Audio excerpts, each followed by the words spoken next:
That's the one, I think. Yes. Can you hear us now? Start again. You're going to have to do that introduction. Start again, No, yeah. you don't. Well, we have to come off the news off Rugby League. I don't know how long the news is. Usually the news is about 2 minutes, so it comes off after news. Well, not if it's what's happening at the RFL. That could be all day. The weather, it's cloudy. Look out your window. Do we have to do the travel news as well? Talk about things on the M6. All the people are now saying, there's no sound. Now they're saying, yes, sound. All the people. Yeah. So the reset is 4020 live. This is the amateurish production that you've come to expect from everything that's not on rugbyleague.com, because that is, of course, full of professional broadcasters and people, as opposed to me. So, don't mind. Fill the magazines out. It is. Caused a bit of consternation. Consternation? Broken exclusive.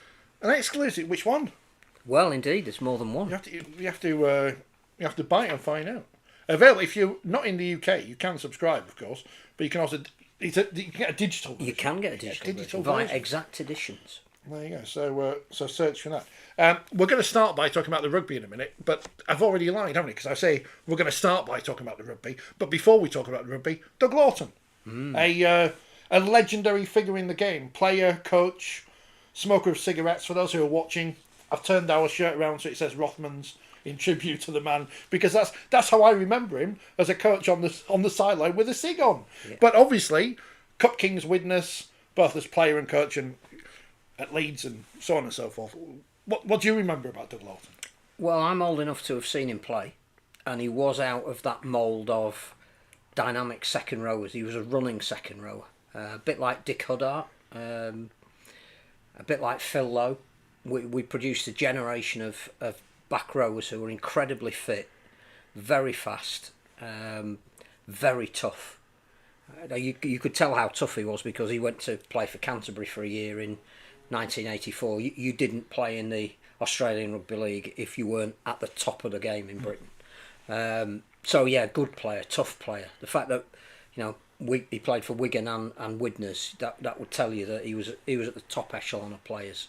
But he's renowned probably more in the modern era as being the coach that had the eye for bringing incredible rugby union talent to the game that nobody else had spotted. So the obvious example of that is Martin Afire, Jonathan Davis, but even people like Brian McKebby, whose star didn't rise for as long as that. Nobody had scoured him for rugby. Alan Tate, Craig Innes. He knew the rugby union market like the back of his hand and could entice these people to come and play. I think the only shame for him in his coaching career was that he was around at the same time as the great Wigan team, who were fully professional and just bought a couple more extra players than he could buy at Widnes and or Leeds. So he was always, in that era of being the coach at Leeds in particular, coming second. At Widnes, they had quite a lot of success while that Wigan team was assembled. I think he coached 18 teams coached teams to 18 trophies, which is phenomenal. Won a World Club Challenge with Widnes on a memorable night. Charismatic. Possibly didn't suit everybody in the way that he coached. That's diplomatic. But he had a lot of influence over a lot of the fact that he got Ellery Hamley to sign for Leeds. Not many coaches could have done that, and whatever people may think, it wasn't just about money at that stage in Ellery's career. He could have stayed probably at Wigan and earned more money, but Dougie persuaded him there was a challenge here in his home city club, and that's how he should end his career. And took Leeds to Wembley twice with Ellery there, and on the first occasion, got quite close to winning it until the hour mark. He liked a cigarette. He liked a pint. Nothing wrong with either of those. He was. You knew when he came in the room, he had presence. There's a lot of tales about him. Some of them in Andrew Quirk's book. He's of an era, and he'll be fondly remembered in a lot of places, not least the Lawnswood Arms. I do remember, as daft as this sounds, as a ball boy, Leeds was the only bench I was kind of worried about going in front of. I don't know why. 'Cause I was doing my job. But played for Great Britain when they last won the Ashes. Which how are we still talking about that? 1970. In Australia as well. Well, they talk about Newcastle breaking a drought in football this weekend. Well, we need to beat the Aussies in the autumn. It's almost as long. So it's his fault Jonathan Davis still has a career on the Challenge Cup. He'll still be there. Martin O'Fire giving it out and stuff in his pink suit last year. You mentioned that game against Canberra, and I don't know if it's still available. It must be available on YouTube somewhere because the BBC released it on video. But that's one of the great club performances by a British side. Absolutely. And he could get his teams up for one-off occasions as well. There were Regal Trophy finals. I can remember when he was coach at Widnes where you'd look at the team sheets and go, they may not today, and they did because they were well primed by Doug, really well. And I'm sure that people that support the teams he played for would have even better memories than I would. I got to know him a little bit when he was coach at Leeds, and he was he had a wry smile. I think the Welsh Rugby Union could probably do with a lot of those players he Yeah. enticed over these days, as pointed out by Kevin, in the days when there was no money in Rugby Union. Well, not officially. Anyway. Well, as it turned out, there wasn't that much money in Rugby League either, because some certain sideboards were hocked, I think. But everything's okay now. But no, he was a great player, and he was a charismatic man, and he was a really good coach. He got the best out of what he had. The shame, I think, in the Widnes era, I always felt was that Tony Myler wasn't on the field anymore, because he was the one player that I thought if he could have stayed on the field for a long period of time, he was another of those where he'd play a few games and you'd miss him for 6 weeks. At his peak, Tony Myler could have been something really, really special. And I think if Doug had had him on a more regular basis, they possibly would have challenged even Wigan when they started to be dominant. Again, it was someone mentioned this to me yesterday about how we still need to do more to celebrate these people while they're still around. Yeah. And every time we say this, we don't do it. And Doug was a genuine character. He could tell a great tale. In fact, I last heard of him, was he living on a houseboat or something? Which again just added to the myth surrounding him. And he may well have done that, but he was he was a one-off. Good, good. He was good for the game. We're saving the politics talk until later because everyone's bored of it, and we're going to talk about the rugby. We'll talk about the rugby first, Richard. I mean, our friend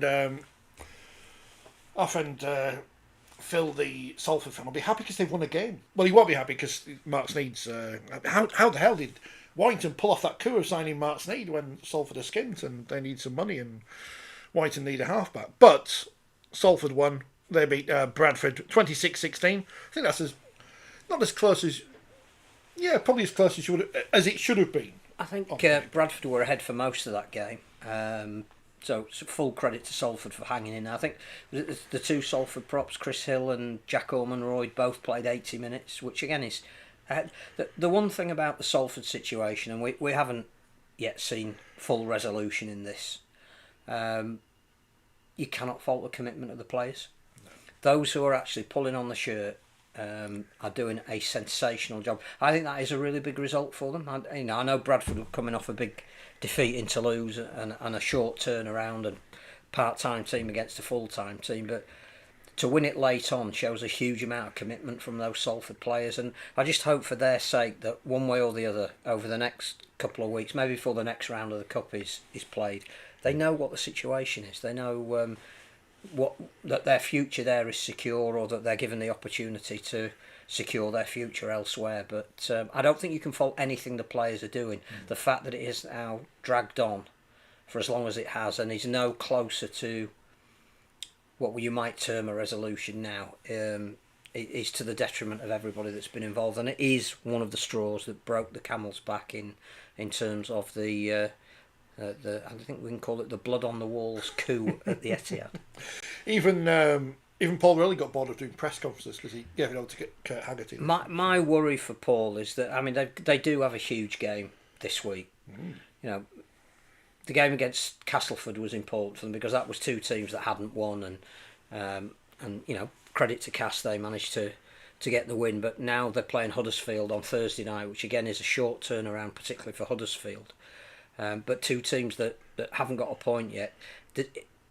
It's almost in some ways a season-defining game, not because, you know, if the loser has nothing to play for. It's just that the winner could still harbour pretensions for the season to be meaningful and still not far off the six. But the longer you go without a win, and this will be round 5, the harder it then becomes to be in contention when it really matters. So it is a very big game for both teams. And my worry for Salford would be that if the next person who leaves is Paul Rowley, because he feels that his reputation may be tarnished if he can't put out the team that he wants to with the players that he needs to, and he looks at, does it really matter if I'm going to be director of rugby next year because I don't know what sort of a club is going to be left here, then you know, you could almost see the house of cards falling inwards. I don't think we need to say much about Hull KR 40, Oldham 0. I mean, I didn't bother watching the highlights because I don't see there's much point in doing so. Nor Leeds 62, Batley 4, and probably not Catalans 46, Featherstone 18, but Catalans who've been meh. That's 2 wins in a row now. I know it's against Featherstone, you could say, but still, I think 2 wins in a row. The interesting thing is I mean, clearly there's one standout game to talk about. There's one game that's quite interesting on a Friday night as well, but we've got to the quarter-final stage of the reimagined Challenge Cup, and it's all Super League teams. So, you know, the romance that you want by coming in around earlier, it's gone. We've been probably saying it ad nauseam, and nobody wants to hear what we've got to say. We won't be on any consultative body for the new RFL. But you can't put romance where romance doesn't exist. This is effectively the Super League Cup. Now, in some respects, everybody's joyous because the holders are not in. But that doesn't necessarily make it anything other than the Super League Cup. It's 8 Super League teams. This is a point about journalism and writing. Wigan being knocked out of the Cup, which we'll come to, does not mean there's a new name on the Cup. Because on the Cup, the physical thing, the Challenge Cup, Northern Rugby Football Union Challenge Cup, established 1895, whatever it was, 7. Close enough. All the teams that have won it are on the bottom. With a captain. And every team that was left in after Hull beat Wigan were on the Cup. Batley, still on the Cup. So, journalists, nonsense. Widnes 16, Warrington 26. And Widnes, probably, I'm going by what I've read rather than what I've seen, but can probably count themselves unlucky that they are not the championship team in the draw for the next round of the Challenge Cup because they pushed Warrington extremely close. If you get chances against the Super League team, you have to take them. And again, I've only seen probably what you have, the highlights, and there's a couple of opportunities that Widnes didn't quite take, and you know, lead up to half time and just after it, and that would have been interesting. But again, the full-time team find a way normally to outlast the part-time team. It's a very similar game to Bradford at Salford. It's that full-time element in the last 10 minutes that gets you home. I'm told Warrington didn't play phenomenally well, but as Sam Burgess did say, and he's absolutely right about, it's the Cup. You just need to be in the draw for the next round. The great thing about that game is 7,000 people turned up. So I think, was it the highest crowd at Widnes for, was it 2018 or something? Derby game. They don't play it very often, so there was that scarcity value. The lower house lane stand was open, brilliant. Widnes apparently have made as much money out of this one game as they will make from every home game in the Championship this season. Fantastic. Now, if that's the romance of the Cup, if we're talking broad economics, fine, but let's not fool ourselves that anything's changed. I would think that Sam probably knows that with the players he's got out at the moment, they just needed to win this week. They've now got Mark Sneed to integrate for next week. That's going to make a difference. Yeah, I think Widnes take the moral victory. Yeah. Warrington take the place in the next round. Some reason is it? Well, how many weeks into Super League? 4 weeks, 5 Yeah, weeks in. we've had 4 'cause rounds. This is round 5 this week. So we've had 4 weeks of Super League, 2 Challenge Cup ties. Yeah, that'd be right. So 6 weeks into the season, already players are moving. Nye Levels has gone from Hull KR to Huddersfield, who we'll talk about in a bit. Lenny McDonald is on his way somewhere, suspected to be St Helens. Tim Laffey also suspected to be moving, possibly to Lee. So that's not all players just leaving Salford. Nye Levels is Salford related. Well, Marto Morg from Catalan to Hull KR. Once one domino falls, of which Sneed was the first one.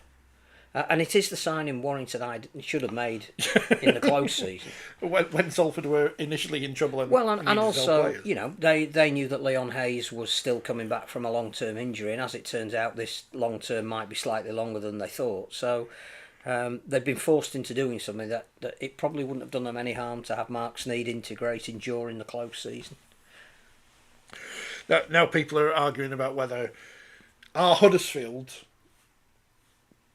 still the same as Huddersfield because they became Huddersfield, Sheffield. Cheers, Andy.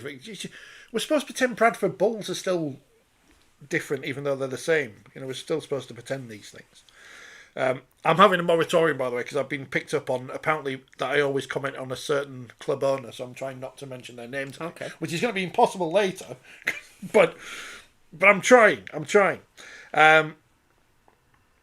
We'll build up to Wigan and say Huddersfield 12, Wakefield 22. Huddersfield can't win games. They win the first half. Yeah. So that's why Ken Davies being behind the Nigel Wood plan, because he wants to get those points for winning at half time.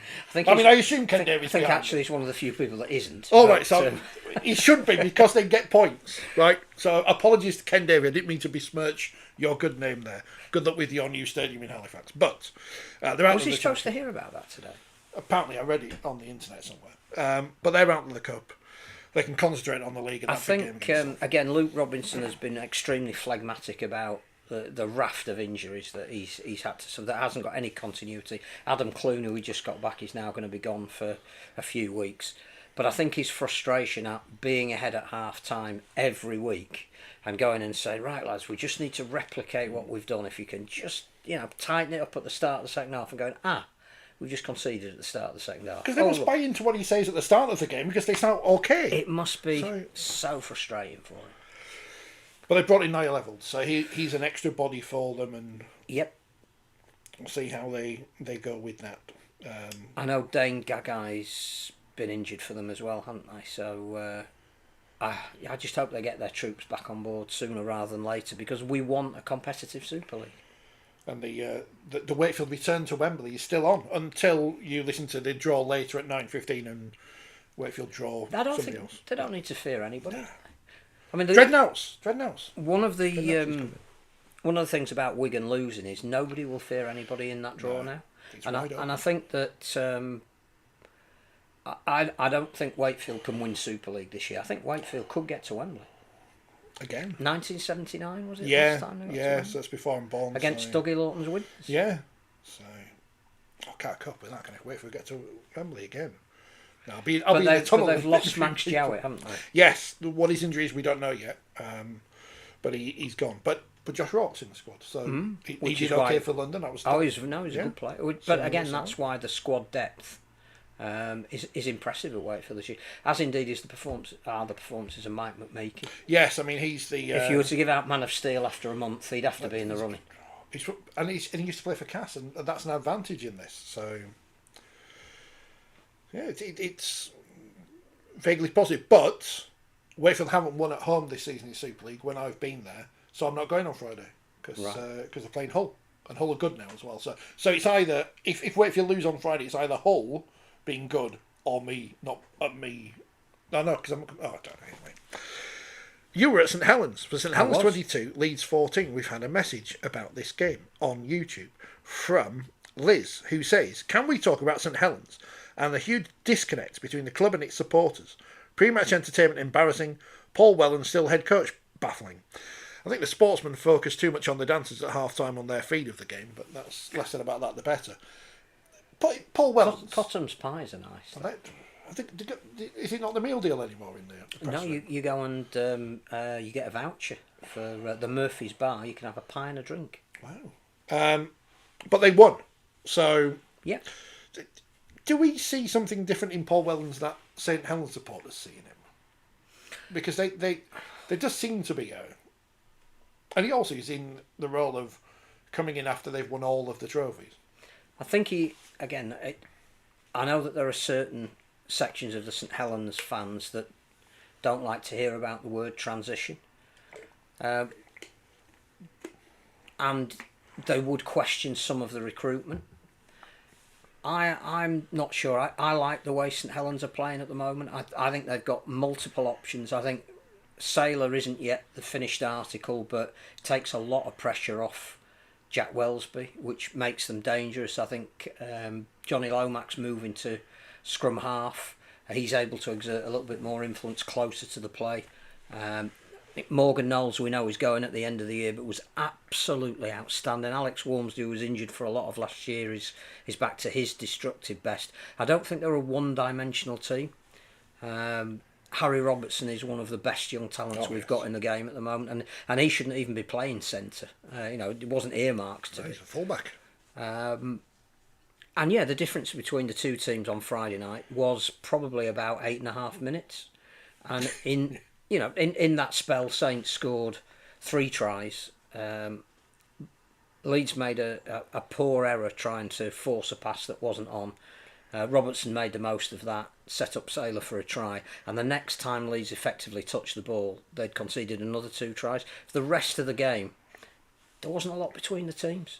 I think that was a typical cup tie. Nothing given, nothing taken. Both teams meant a lot to them to try and win that game. I wouldn't read much more into that other than the fact that I think Saints are going to improve during the year. They've got the basis of a very good team there, and you can be brought up for a certain style of play, but if you haven't got the players to play that way, you've got to adjust. There is no James Roby there anymore. Darryl Clark is a fine player, but he's not going to dictate a game in the same way that James Roby used to do. I'm biased, but there isn't a forward like Louis. Yeah. There are lots of very good, hard-working forwards, but he was the heartbeat of that. He was, every team needs someone who is going to raise their fist and go, look, if you're not going to do it, I'm going to do it. Follow me. And you lose a genuine character like that. It's not replaceable like for like. Kyle Amor was the kind of player that every team needs, and Curtis Sirenen may take that role, but I just think they're in a period of a little bit of change, but the signs are good for St Helens. I think the way that Leeds are still looking for their next Kevin Sinfield, as brought to the club by Doug Laughton. Well, Bob Pickles, but that's for the narrative. There's all sorts of bother, says Paul, who is an anonymous source to the programme. Oh no, I've said his name now. There's all sorts of bother behind the scenes at St Helens, he says. And Wellens isn't a coach. Well, he is a coach. He's actually a coach. We've been absolutely clueless in attack the past 2 seasons. Well, that's what Lee Breeze is coming for. That's what everyone keeps telling me. There's all kinds of bother everywhere. I'm not sure you are this season. I think there are various points of attack now. And again, if they can keep their spine on the field, they'll be fine, and they'll play they will play attractive rugby under Lee Breeze. A cup tie is not the place necessarily to play attractive rugby. It is to get into the next round. They're in a quarter final. They may well be at Wembley in a few weeks' time. I would think that there's quite a lot of fans of other clubs that would like the access to the riches that St Helens have got, and I think Paul Wellens is just a very easy target. Leeds still in whatever they're in. They were close, but not quite. Yeah, close. They're closer than this closer time, than the game last year when they played. Yeah, when they lost 26-0 and they were awful. And the thing about, again, if you're looking for mitigation for Leeds, and why would you? Because everybody we know hates Leeds. That was their 5th halfback combination in the last 5 games. You know, again, I have a feeling that the mixture is starting to look right at Leeds. It's not there yet. It's a hard ask to ask Jake Connor, who's probably been their best player in the first 4 rounds, who's getting to know a new club and the new players and the new systems, to suddenly move into the halves. So yeah, effectively, Lucky Miller gave them again a different point of attack. He's got speed that Jake Connor hasn't, but they haven't integrated it. And now Andy Ackers is going to be out, Cameron Smith's out.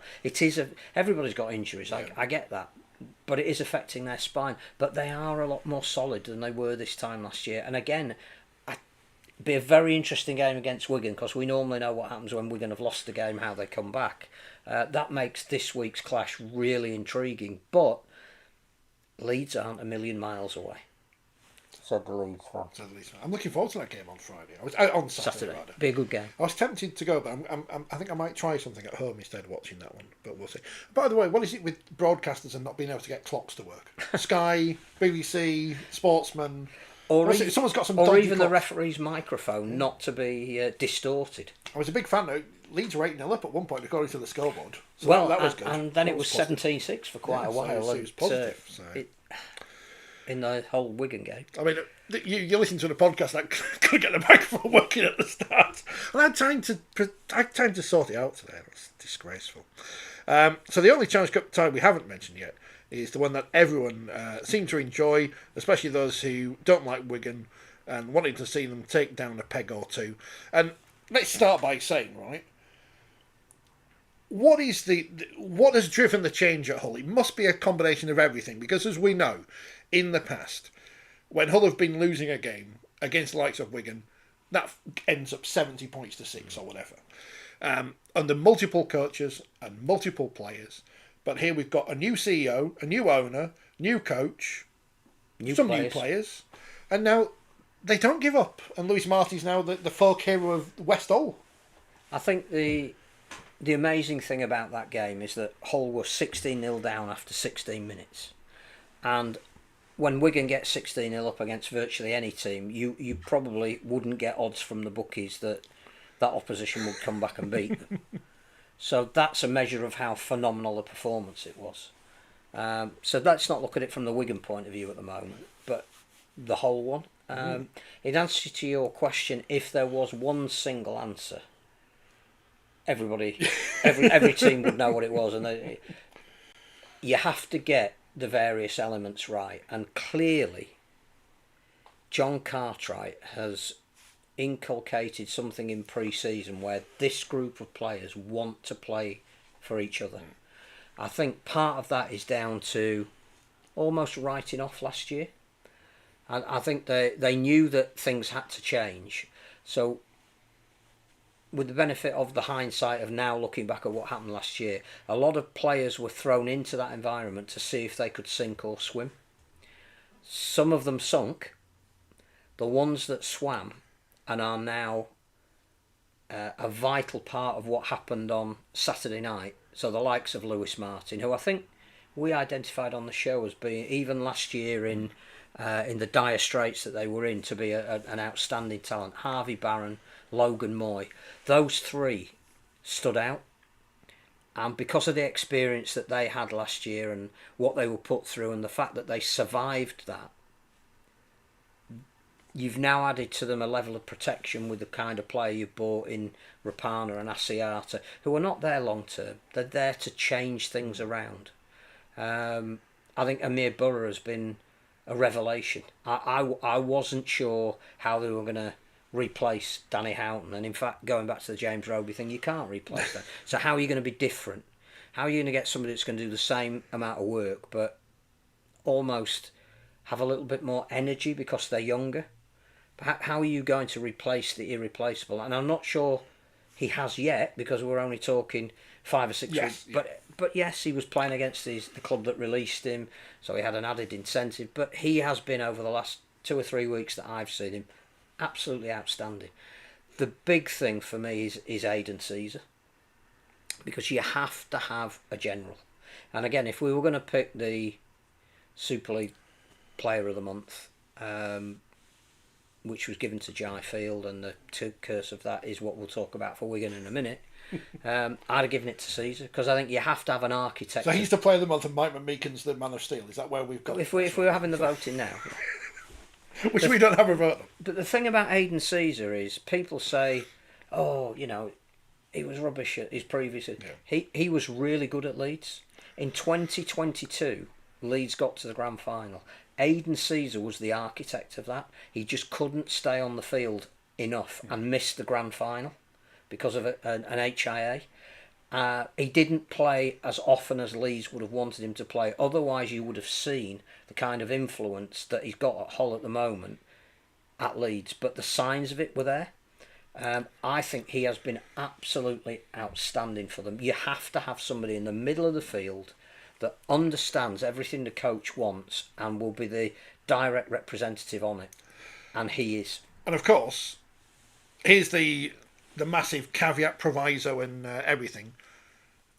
6 weeks, 7 weeks, or whatever it was into Darryl Powell's reign at Warrington, they were on. They were going to win Super League. Catalan last year had won what, 7 out of 8? We're not saying Hull are going to win Super League or anything, but you can see things have changed. Things have definitely... Again, because they would have lost that game last year. The cup draw is now interesting because you don't need to win that many games to get to Wembley. Now, if Hull did or didn't make the playoffs but got to Wembley, already the season is a success. So whether they will or whether they won't, they'll feel, having knocked out the cup holders, that they've every right to be considered a chance. It's the recruitment of a strong coach, says Paul, and some experienced leaders that have led to a marked improvement in the attitude on the field for us. Shows the improvement that in all competitions we've already won more than in all of 2024. I'm not sure it's attitude. I think it's professionalism. I think you've got people in there that know what it takes to be a winner. So, Asiata won a cup with Lee. Hardacre, multiple winner. I think they know what Tom Briscoe, again, it won't get any credit, but in training, he will be the one that says, if you really want to win things, this is what we've got to do. I think the fact that Gareth Ellis has a settled role now behind the scenes, that's important. He was a winner. He was quite good. And he was a professional. He can talk about culture, but if you haven't got the right people there and the right structure, but it looks like they have now, it's early. So... I don't think even the Hull fans will revel in everything they're doing, but they're not going to get carried away at the moment. But the indications are that the ingredients you need to make that change are there. It's happened a lot quicker than anybody could have thought of. But the performance at Wigan was revelatory. We shouldn't downgrade that in any way whatsoever. When did they appoint Cartwright, and who made that decision? I think it was Richie Myler. I think that was one of the first things that he did. He went through the... I'm told that there were 3 candidates and Cartwright was deemed to be what they were looking for. What I liked about Cartwright the week before was that when he was up in the stand, he's got no communication that's obvious with the people down. It's almost like, trust. I've given you my message, you know what I need you to do, I'm going to watch it so that when I come down at half time I might tweak 1 or 2 things or point a few things out, but I'm not going to sit there, constantly throwing messages at you because we know what we're doing. And I think if you give that to your team, you're sort of halfway there. Clearly, I think he's a hard taskmaster. He's given them a really tough pre-season. I think he's asked them to buy in or ship out. And I think those that are bought in are doing the job for him. And those that were told to ship out if they didn't want to be there, want to be there. So they now know what they've got to do. It was always meant to be a bridging fix. To go from where they were last year to sustained success. And the mixture is right at the moment. It will still take some work to make it sustainable. But they couldn't be on a better track at the moment. So for any recent former players who are about to become CEOs anyway, just have a look at what Richie's done at Hull. It's working at the minute. I think it's a combination as well of new investors coming in. That's quite important. Which has allowed him to buy some of the players that he wants. And I think what again it's showing, with the greatest respect to Adam Pearson, is that they went 3 or 4 years probably not being able to invest in the way that they are doing at the moment. And that wasn't buying a group that was going to be cohesive and come together. It was just getting what you could within the budget that you had to work with. I think there's now Hull is still in the market for players. I wouldn't be surprised if at least one Salford player ends up at Hull.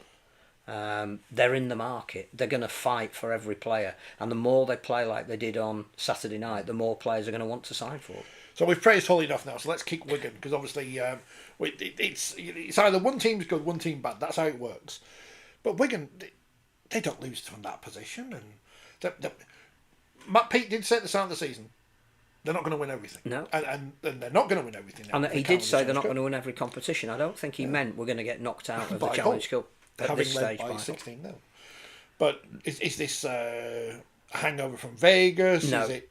Is it or what is it then? Just Hull were better on the day and had more about them in that second half. Even without John Asiati, went off the sin bin. Did they score 2 tries in that period? Or one try? They didn't concede. They scored one. No, they didn't. I think the one element to mention was Jai Field going off, or Jay. I don't know which he prefers. When Wigan were vulnerable last year, Field and French were out injured. Yeah. And it was almost as if he's gone off. We've got to now move Bevan back to fullback, which takes that magic a little bit further away from the action. And they didn't adjust very well. There were some players that made uncharacteristic errors. Even the last play of the game, with the Hooters gone, you think, well, we're going to have got some players that if you can get them on the ball and in space, Jake Wardle or Liam Marshall kicked. It was an innocuous kick into a Hull player and the game finished. And you just think that's not Wigan-like. So I think Field going off is not a reason or an excuse, but it seemed to change the way they approached the game. They became innately conservative. They weren't doing... Hull played rugby throughout. You know, they must have realised that their best tactic was going to be moving the ball and make Wigan work. What they managed to do was negate the impact of people like Nasemba, who was still very influential but couldn't really be doing it on his own. No. Cade Ellis went off. He's very important to them as well. It's not just Wigan's injuries. I think every time you mention why Wigan lost, you're almost detracting from why Hull won. Yeah. Hull was sensational. It really was edge of the armchair stuff. It was a thrilling cup tie. The greatest moment of that was Lewis Martin taking on Bevan French and beating him on the outside. That was where Hull were. Confident, brave, willing to risk stuff. Wigan weren't. They were conservative. They went back in their shells. We've almost won this game. Our star guy's gone off.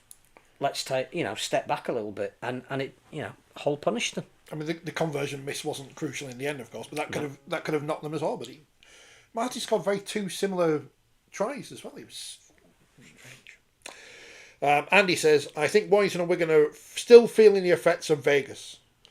Paul, I'd like to say that, but that didn't happen to some of the NRL teams that were in Vegas. Well, they're like professionals and everything. So New Zealand Warriors did not show the after effects of Vegas this week when they beat Manly.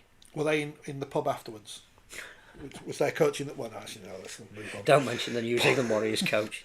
Paul says, Briscoe and Rapana will be great in the development of Martin, May and Barron.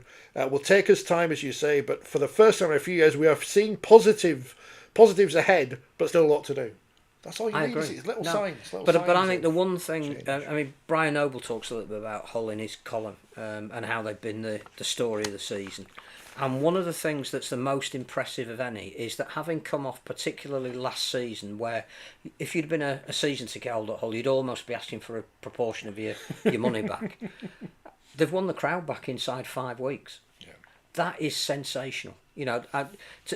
Hull are not the most demanding of crowds. They just want to see that the guys are putting it in. They're not expectant of winning a trophy. They want their team to be representative of what they are.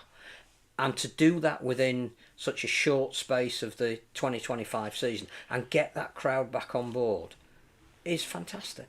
It really is. And when the derby comes up at Easter, it's going to be rocking. Ian says, the BBC were ridiculed for picking that game. Just goes to show. I mean, what kind of idiot would come on a podcast and say, why are they showing that game? It's true. Well, I tweeted that afterwards, that maybe they actually got it right. Yeah, got it completely wrong. Based on the fact that the game a few weeks ago was completely different. And what a turnaround from that for both sides. Yeah, to get away from home for Hull. That also is a measure of what Hull learned. You know, when John Cartwright was interviewed before the game about, you know, what do you expect, bearing in mind that, you know, you suffered a 40-point defeat at home two weeks ago. He basically said, we learned that Wigan were a really good team. I like that. I think he doesn't say a lot, but what he says gives you the impression that he's changing the mentality in that dressing room. I'm wrong sometimes. Sometimes I'm right, but mainly wrong. Kevin says, just an excuse to blame Vegas for Wyre's performances. What's the problem then, Kevin? What is Mark Sneed going to be the, not cure-all, but... He's going to help. He's going to help. He's filling a position that needed filling. I don't understand, and I'm sure Warrington do, why they gave the number 7 shirt this year to somebody who's 20 years old and they knew was going to be injured for a proportion of this season. That's a hell of a pressure to put on Leon Hayes. And I think that, I don't know what their plan was of how they were going to cope with that. Obviously part of that was to buy Ollie Leyland. And I think whilst Ollie Leyland stood out in a London team last year, he's a young kid as well. I'm not sure he's ready, defensively particularly, to fill that gap. I also think they lost some size in the pack, and you know, Dan Russell has yet to fire, and he may well turn out to be a fine acquisition. But you know, Matty Nicholson made his debut for Canberra this weekend, scored 2 tries. You know, when you lose Bateman, Nicholson, and then again the size of the Dudson and the Bullock. Joe Bullock. You've lost more than you've gained, I think, over the close, and I think that's showing at the moment. Andy says, or asks rather, will moving Errol out of KR affect them? Well, he's gone to Huddersfield, which will improve Huddersfield. KR bringing Arthur Morg, who's obviously a very talented player. So surely the question here is, where does that leave Catalans? Because I know they beat Featherstone, they beat Leeds the other week. But let's face it, there's plenty of Salford players that could be in for. Arthur Morg was leaving anyway at the end of the season to go to Hull KR, so that's been brought forward because of the need for whatever reason behind the scenes. No scurrilous rumours here. Niall Evans felt he wanted to leave Hull KR. I'm glad he's found a place at Huddersfield. That's hastened Morg coming in earlier. The one thing Morg can do also is kick goals, and we've seen that clearly Reece Martin was bought to kick goals, but he's going to be out for 4 months. So again, that's a little bit of a gap, perhaps at Hull KR, solved.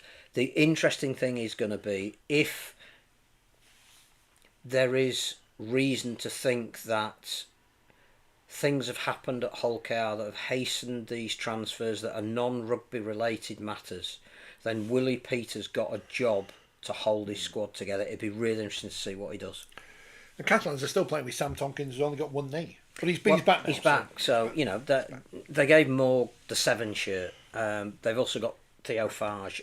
He's not a luxury because they wanted him to cover hooker, where it's not naturally Ben Garcia's position. They wanted him to cover the halves if needed to. They wanted him to cover fullback if Sam wasn't around. Well, you know, Luke Keary got a couple of tries against Featherstone, so he's probably starting to make an impact. So maybe they felt that now was the time that they could afford Arthur Morg to leave. You would hope there is another young French player that will come through and fill that gap. Andy says it would be great to see, Andrew rather, it would be great to see a Hull FC League final. She doesn't want the Hull Derby final, so we can repeat all the stuff from 1980 again. Clive Sullivan and this and the other. I think what we're going to get, I think of all the combinations you would get that might put off a neutral fan. So I'm not saying it's nothing that Saints Warrington probably not boring, the one we want. Boring, yeah. No, not boring, but we have seen that before. Boring, and two perennial teams that have got to finals, or you know, any of the others. You know, a Wakefield, a Hull KR, Lee, Salford would be astonishing if they were to get anywhere near Wembley. I mean, I think you've got to wait to see what happens there over the next couple of weeks before you can even think that they would be a credible force going to Wembley. But it's Catalan. You know, who's to say that Catalan won't get back to Wembley? And that wouldn't be a good story. You know, I think that would be great for the game, particularly as some people in the game don't want French teams.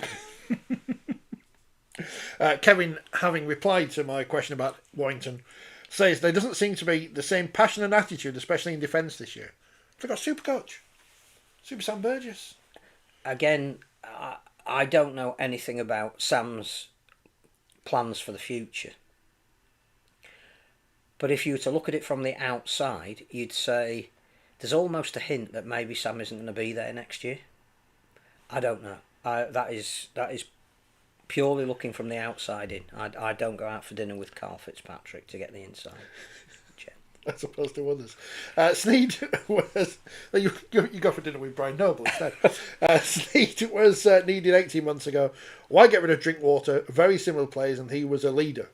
Well, the thing about Drinkwater is they didn't replace him. They've now replaced him 5 weeks into the season, so that's the bit of recruitment I don't understand. This is the puzzling thing, is it? Because as you say, we knew Leon Hayes was injured, so it's not as if we didn't know. And he's that. 20, so we know that he still has not become the fully fledged article. He's a great talent, and you want him to be in the England setup for the next couple of World Cups. Well, not the next one, but the two after that. But it's asking a lot of him. And other teams backfilling now because they've got injuries. Well, you can understand that. But why Warrington didn't sign Mark Sneed in November? When did the Salford thing start? About 3 years ago. But, yeah, no, there was an opportunity, when they first went into special measures, and Salford were sold to sell players, that Warrington theoretically should have been. I think there was interest. I'm not sure Sneed was ready to move yet because he hadn't seen the lie of the land at Salford. It does, as you say, seem to be a case of backfilling, which is going back to the Warrington of old rather than the Warrington that we thought they were becoming under Sam. Matty Nicholson then, star on his debut in the NRL, that's good. First touch in the NRL, scored a try and then got another one. Why tried to sign Sneed in November, Salford wouldn't sell, says Andy, and that goes back to the Salford, why Salford... and I also think that Sneed wouldn't have been ready to jump ship because I think they tried to keep everyone together because they could see some light at the end of that tunnel. There's not really anything new on Salford, is it? It just seems to be drip-fed stuff coming out, but not, the new people in charge. What was the quote from the new chief executive spoke to Radio Manchester and said something about, great things are coming. I went, don't say things like that because at the moment you're not. Great things aren't coming because you don't even exist. No, I think what we're starting to learn is a little bit of what we knew, that it wasn't contingent upon the team, it was contingent upon the stadium, that investors weren't interested in taking the team. The team was part of a bigger deal, and that the time it's taken to negotiate the stadium, the land around it, what you could do with the land around it, all of that was hastened by the fact that suddenly the team didn't have any money. So the priorities changed, but for the investors it probably didn't. They are still more concerned with, can we build an arena, can we build a golf course or whatever it is they want to do, can we put a shopping centre at the side of the stadium. All the things that they want to do that generate money don't revolve around, and this is with the greatest respect to some of the most passionate supporters that a team has got, doesn't depend upon 4,000 people coming every other week.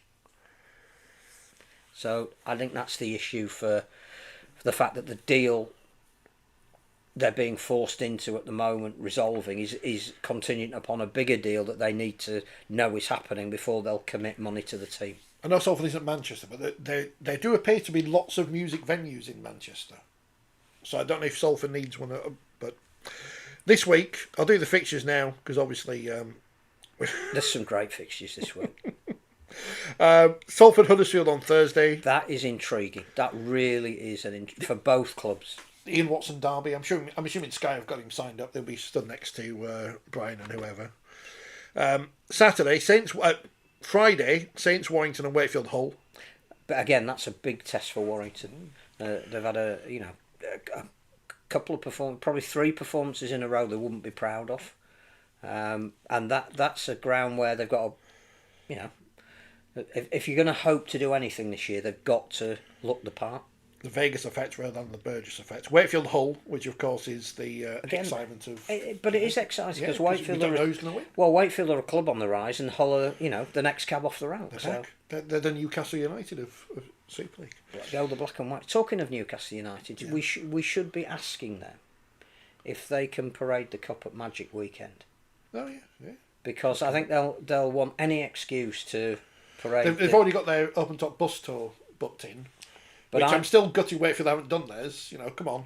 I would be ringing the chief executive when his hangover has subsided a little bit, saying, as part of our... Is there a tiny difference between Saudi Arabia and the RFL? Oh, well, commercial, sorry. So, well, commercials are, isn't it? Or is it Super Leagues? Who is it? Who knows this week? Who's left? Please, is it JJB's going to pick up the phone? Please, can you bring the trophy and parade it as many times as you want round the pitch? Speaking of Sporting Newcastle, I know obviously Newcastle Thunder have had a tumultuous time, but the Falcons are in even more bother. So they've had to get the loan from the private investment. Have they done a Salford? Oh, ask for the money early. Bradford play Barrow on Friday night as well. On Saturday, that's presumably in the Championship. It is in the Championship this week. In Super League, because I'm going on the BBC website. Because the great thing about the RFL website is it covers all the rugby leagues. If you want to know when North Leeds Leopards under 14s are playing, you can 13s. find out on the 13th. The problem is, it also tells you about all the teams that are playing rugby league, including North Leeds Leopards under 13s. Do you want to know who we're playing this week? Go on, who is it? I don't know. I think it was Cutsite last week. All the big names. Cutsite, that's Castleford, isn't it? Yeah. Cutsite, yeah. I did get sent the fixture. Might be Airedale or something. On Saturday, Castleford Catalans at 3. So remember that. Charleston. Oh.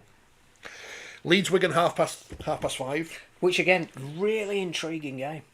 6 o'clock, Toulouse Onslow, which will probably be being streamed as well. So if Leeds Wigan's a bit boring, Leeds are 40-0 at half time. Put it on the big screen on the put it on in the concourse. Sunday, Hull Hartley, repeat of the Championship final. But again, really intriguing game. Batley York. York have not had a great time recently. Yeah, York need something there. Doncaster Widnes obviously. Doncaster, great result last time out. Halifax Fev. Halifax top of the league. Featherstone coming back from Catalan. Martin Pearson Derby. Oldham London. I don't know whose Derby that is. Again, interesting. Oldham £5 million worth of investment today to take them to the next level, which is fantastic. League One, match of the month. Cornwall Newcastle. Again, it's an intriguing time. Swinton Dewsbury. Mr. Cowley's men. I don't know if he'll be there. Gull Crusaders. That'll be interesting as well. That will be good. Crusaders are new columnist in the magazine, Mark Dunning of Midlands Hurricanes. He's looked at League One and he thinks Crusaders will be the dark horses this year. Trying to find it. Let's just that page. I'll hold it up. You can screenshot that. You can read it. Keighley versus the Hurricanes, which is obviously what we're saying. Which they haven't got a coach yet, have they? No, but they played each other in the 1895 Cup and it was 7-6 to Keighley, so I reckon that'll be an interesting game. And Whitehaven versus Rochdale. They've just signed a deal with Nando's. Rochdale, that is. They've got a nice training kit with Nando's all over it. So Rochdale, who haven't conceded a point yet in League One. There you go. That's the fixtures coming up this week on TV. Or not TV. If your game's in the Championship, unless you're streaming them, as some clubs seem to be doing and not telling anyone. The Widnes Warrington streaming thing is intriguing, so I'm not sure that should have been allowed under the we've got commercial deals with the BBC and Sportsman, and we can't be upsetting our friends. They're giving us a whole hour on 5 Live tonight, minus the news, minus some adverts. A whole 30 minutes on the BBC this evening. I've because I've gone off and looked at things, I've missed all these comments on the chat. Apart from people talking about things we can't talk about, which is always good. Wire on a 4-game winning streak against Saints, says Chris. So there you go. Pressure on Paul Wellens. Paul says it's a $4 million loan for Newcastle Falcons from the other teams and the equity backer to help them meet the financial criteria to play this season. Well, speaking of Salford, if everything does fall apart, which hopefully it doesn't, the sport has to get them through to the end of the season because it would be a mess without them. Well, more than that, they'd have to start paying Sky back. And Magic Weekend and this and that. So we'd have to do the same somehow. Hopefully we don't have to, but they should have sold some players. Again, I think one of the reasons the RFL stepped in to pay the wages of the players, which was taken again from an advance of money that was due to Salford a couple of weeks later. So they've only advanced them again the money that was due to them, was because they just need them to play every week, because the cost to Sky, which we saw in COVID, if you couldn't supply them with the games under the terms of the contract, they could have pro rata a certain amount of money back. It's more than you're paying to keep a club going. My concern, and obviously it's the concern of a lot of owners, because this takes us into sort of the politics of why there's been the latest coup at Red Hall, is because they didn't like the way the Salford situation was being handled. I think one of the things that will probably come back and haunt the RFL a little bit is that when we went to the Championship and League One launch at Oldham in January, Tony Sutton was directly asked, what options have you got regarding Salford? And he said, we have contingency plans. Now, I don't know what they were. Some people said it's Bradford coming back in or whatever it might be. They said they had contingency plans. I think at that point, looking at where we are now, they possibly should have instituted them. That inertia now looks to have bitten what we thought was the RFL, but there's nobody left there to turn the lights out, apart from actually Tony Sutton. Is one of the reasons that straw broke the camel's back. So last week when we finished the podcast, nothing had happened, and then everything has happened. The tanks have rolled on Red Square, and out popped Lieutenant Gruber and the other fellow, and the coup has appeared to happen, and they've overthrown the leaders, and the military junta has taken over. Pravda sorting out their independent review of the Rugby Football League by themselves. Before I forget at this point, one of the great things that's hung over the RFL in the past 10, 15 years or whatever it was, is the Odsal thing, and the refusal to investigate that, for reasons we can probably all work out. If they don't do the same into how Salford have ended up in the position they have, and what lessons we can learn, not that those lessons will be learnt, because they never are, but as long as you seem to have done it, that needs to happen as soon rather than later. Sadly, that's not a priority. Well, I thought I'd say that now, just in case, because I know I got it wrong that the BBC shouldn't have shown Wicked and Hull and should have shown something else. But at least on this one, I think I'm on the right track with that. I think I'm on the right track. But now there's a list of things that need to happen. Have they got a list? Are you sure they've got a list? That long. What's on the list? Because they sent out this press release last week saying, we're in charge now, lads. We're in charge now. So all systems go. Nigel's back. What is change? What do they want? What are the list of demands? What are they demanding from the hostages? That is the key question, and what they want is change and money. What I don't think they have yet agreed on, and I'm not even sure it ever can be agreed on, is what change they want that will suit 12 people that have got very different ideas of what they need. We've got, I've used this analogy before to the point where even I'm fed up of using it. We've got a lot of pieces of a jigsaw. They're starting to fall into place, but nobody really knows how they fit together and what the picture is on the box. We've lost the box lid. There's a feeling, and a lot of this again is speculation. Well, we're not in the inner sanctum, are we? We can't. There's a feeling that some investment is coming into the game. And by the same token, there's a feeling that there's a television broadcast agreement due at the end of 26 where negotiations will be starting sooner rather than later.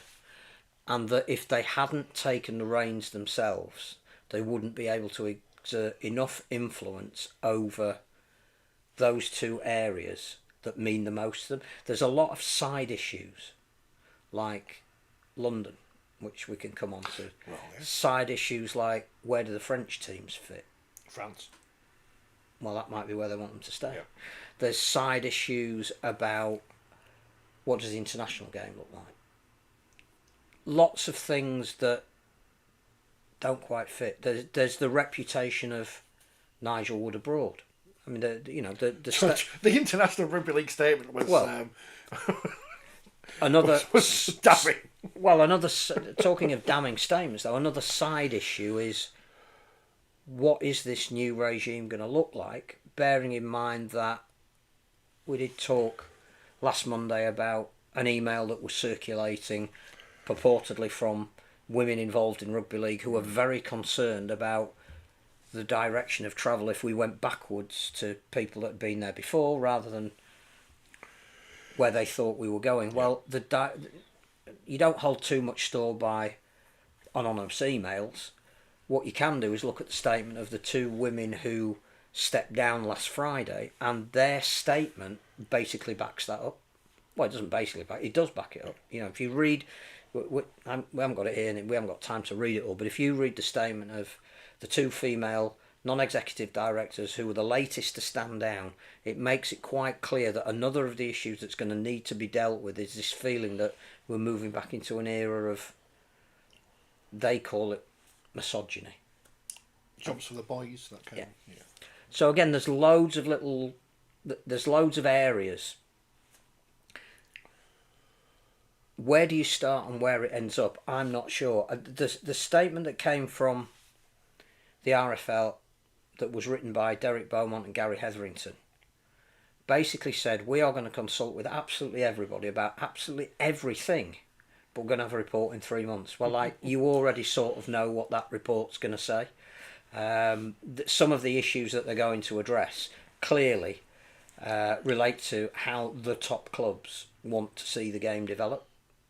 And if that is with the influx of money, be that part Australian, which has already started with London, be that potentially American after what the Las Vegas experience, and again, I'm not gonna give too much of an exclusive away of what's in the magazine, but there's a feature from somebody who knows the American market that says it wasn't necessarily an NRL initiative to set up Vegas and buy into the future of the sport. It's wider than that. There is money out there that is interested in developing a sport. So I think the channels of how you do that, the clubs have decided that the one thing they must do is virtually raise the ground of what they had and rebuild it in the image that they want it to be. It will be very interesting to see how that works out. The other side issue, if you like, that has to be factored into all of this is the Rob Hicks situation. Because we do know that some of the people that have overturned the way we were governed last week to who's in charge this week were big supporters of Robert Hicks, and they felt that for whatever reason he'd been stood down. 6 months was too long to investigate it. I'm not sure Robert will come back into the game in the same capacity that he had, but he may well have an influence on the game. And they wanted to make sure that was in some way resolved so that we could move to the next stage, which again, you know, all of these factors play into what has happened. I'm not sure. I've got some idea where I think we're going with this, but I'm not sure we've got enough evidence to put it out to the general public yet. It needs a lot more investigation. I do think what is happening at London under Gary Hetherington, which is now also out there, is indicative of the need for change in the minds of those that are putting money into the game and not getting a return on it. When did we do our last reset, to use the word being used by Mr. Wood today, 3 years ago? Oh, we reimagined ourselves when IMG came in. So not 3 years yet. And things are seemingly looking upwards in terms of attendance figures and this and that and the other. The quality of the games. So I think we've had a really good 5 weeks. No one yet has come out and said what's so wrong with things currently they want to change. What's wrong so is that all the owners of clubs are putting in between £1 million and £1.75 million a year every year to keep their club. No, no, but I think if you are an investor, you are a serious business person, even allowing the fact that this is sport. So the return on investment is slightly different in sport than it is in business. You like to see at some point you're going to get something back. And I think all these owners can see is for the foreseeable future, we're going to be putting in. And they're looking at an Australian model now that we're getting closer to Australia, where the owners are getting more out. That because the ARLC has operated for 4 years now with greater profit every year, greater participation, greater broadcasting deal, greater international rights, greater interest overall in their products, and the owners of the clubs are now not putting in, they're taking out. we, with their backing, saying that they want a stronger Northern Hemisphere, are saying, right, well, how do we get that here? We're not going to get that here with what we had. So we're gonna, one of the things I think will come out of this report, and again, I'm not privy to information, I think we will not have rugby league commercial in the RFL. I think it was a mistake to go down that road of saying, oh, we're bringing Super League and the RFL back together, and the birth of that has led to us another child, another, another layer of administration. That's going to become like NHS England. We're going to get rid of that. I think what we're going to do, we will have one body running the sport, one set of costs. I think the IMG relationship will be interesting. I think there's some people there, particularly you look at what Hull KR are doing at the moment, you look at what Wakefield have done, that have come under the IMG regulations and made them unquestionably better sustainable businesses than they were. I think there will be some support for what IMG can do. I think one of the first things Nigel Wood will do is go into IMG and renegotiate the fee because the clubs can't afford it. I think we don't need to look at the London situation in too much detail. There's a lot of info out there, some of it exclusively broken in 4020 magazine. No embargo's broken. One of the things that I thought when I first heard about what was happening at London, which is pretty exciting, they're going to get an administrator in there that has got the benefit of building his own club in Sheffield and seeing how a big club works, and he's going to bring some of those practices into London. But the main things he's going to bring into London is marketing expertise. He's going to bring in Matt Adamson as the ambassador to go around all the Australian contacts in London. And he's got investment from the Dolphins to not only provide some of that marketing money, but also a talent pathway. So the centres of excellence that we should have had in London, the development officers we should have had, it's going to be financed to buy an NRL, or part financed by an NRL club, which is fantastic. That's moving us forward. But then the question should always be not what, but why. And the why is you can't do any of this unless London are in Super League. And you can't do any of this unless London are sustainably in Super League. Now, the only way you can get round that at the moment, because there's no guarantee that London are going to get up to 15 IMG points, is to have a 14-team Super League. So that's on the agenda. Is it less London Broncos, more London Trojan Horse for the NRL? No, I think it's their way in. The thing about London as well is it's a key market for them, irrespective of investment into Super League, because they want to bring a State of Origin game to new markets. London could easily be one of them. They want to bring the season opening that's been in Las Vegas, if it's not in Las Vegas. They're talking about London as being the kind of... You can't do any of that unless you've got strong support in the capital to help deliver that. So there's interest in it for various reasons, but you have to start an involvement somewhere. And if this was to work and the relationships work, and they dip their toe in the water, then they may go for a swim. As has been pointed out on the chat by Andy and many others, self-interest of clubs, that's never going to change. Well, it would if again, if they got lots of money. Pure speculation here, but there was that same vested interest of clubs, particularly based around Sydney, in the NRL.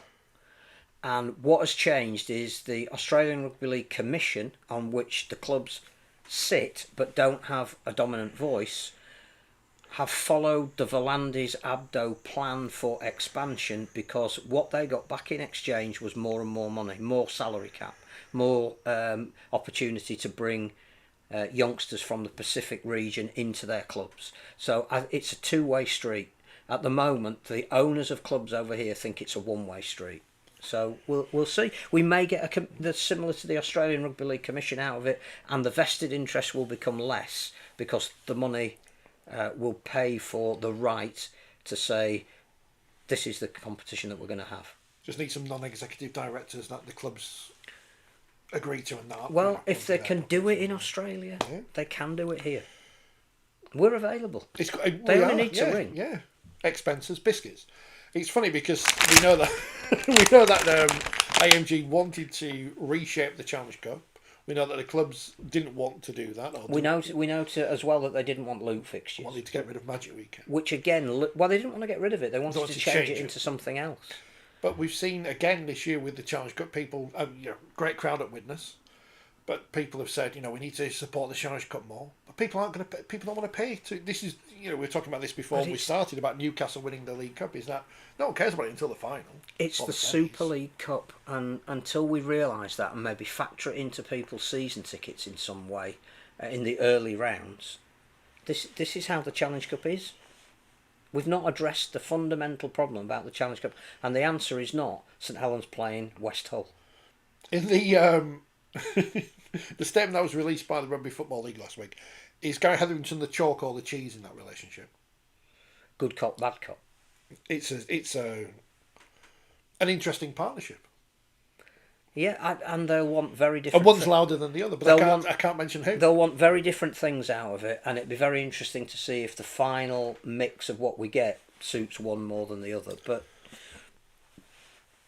I don't know. The answer is we need to be constantly asking questions of what this new interim board, which doesn't exist at the moment, is trying to achieve. And then I think the Championship and League One clubs have got nothing to lose because they're not getting anything anyway. And what they're getting is diminishing. And if the broadcasting deal goes down any further, virtually will be, you won't get any handouts from the middle.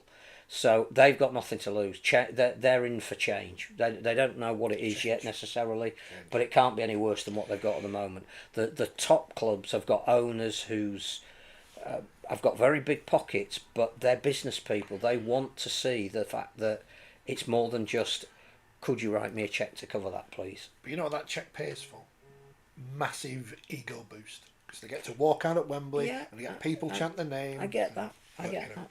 But that's not a sustainable business. No. You're also looking at, again, what is the plan for North America? We have a plan for Cornwall. But Cornwall didn't get 10,000 people watching them in. No. The NRL looked on interestedly and a little bit aghast at the ability to create a new market and not exploit it. The Vegas thing is interesting because, as we said at the time, I don't think we're looking for a professional rugby league franchise tournament in America. What you could say is, if the market's there, if the finance is there, if the interest on the ground is there, you could have a couple of elite teams playing, franchise teams playing out of one in Canada and one in America. They wouldn't be playing in the NRL. The NRL is about to reach saturation point. The Super League and maybe the French Rugby League is nowhere near saturation point. So there's a million things that could be going on here. The NRL like podcasts, saturation point. No, they're just saying that like podcasts is saturation point.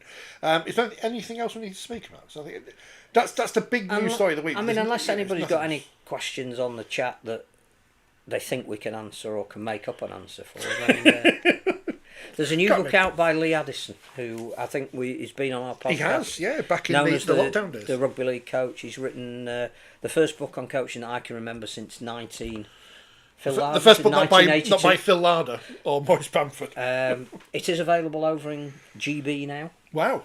In a certain bookshop in Leeds, it must be said.